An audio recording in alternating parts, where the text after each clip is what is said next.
નમસ્કાર ખેડૂત મિત્રો, તમારું સ્વાગત છે અમારી આ બજાર ભાવની ચેનલમાં। તો આજના આ વિડીયોની અંદર આપણે કપાસના જે ખેડૂતોએ સંગ્રહ કરેલ છે તે ખેડૂતો માટે સારા સમાચાર। તો કપાસના વાયદા બજાર, રૂખવાળ બજારની સ્થિતિ સાથે જ ગુજરાતના તમામ માર્કેટની અંદર અત્યારે બજાર ભાવ કેવા ચાલી રહ્યા છે અને હવે ભાવ વધશે કે ઘટશે તેની સંપૂર્ણ અપડેટ મેળવવાના છીએ। તો વિડીયોમાં અંત સુધી બન્યા રહેજો। તે પહેલાં થોડીક આગળ વાત કરીએ તો કપાસની બજારમાં વેપારને અભાવ છે અને ભાવમાં સતત આજે ભાવ સ્થિર જોવા મળી રહ્યા છે અને કપાસની બજારમાં આગામી દિવસોમાં વેચવાલી કેવી આવે છે તેના ઉપર બજારનો આધાર રહેલો છે અને હાલના તબક્કે કોઈ મોટી મૂવમેન્ટ પણ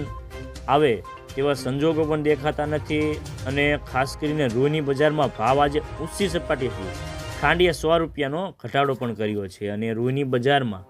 આગામી દિવસોમાં લેવાયેલી કેવી આવે છે તેના ઉપર બજારનો આધાર રહેલો છે અને હાલના તબક્કે રૂમાં કોઈ મોટી મૂવમેન્ટ પણ દેખાતી નથી અને એવરેજ બજારમાં ટોન પણ મિક્સ દેખાઈ રહ્યો છે।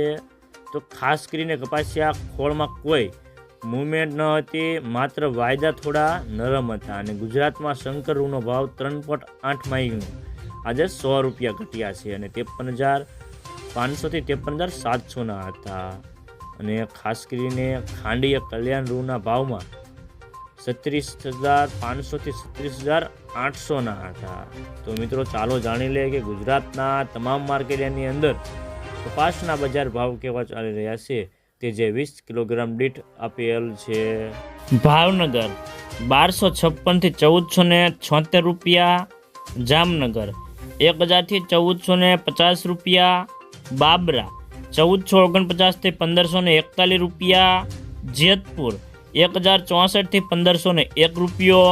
વાંકાનેર 1250 થી 1440 રૂપિયા, રાજકોટ 1350 થી 1502 રૂપિયા, અમરેલી 740 થી 1489 રૂપિયા, સાવરકુંડલા 1350 થી 1480 રૂપિયા, જસદણ 1350 થી 1520 રૂપિયા, ગોંડલ 1221 થી 1491 રૂપિયા,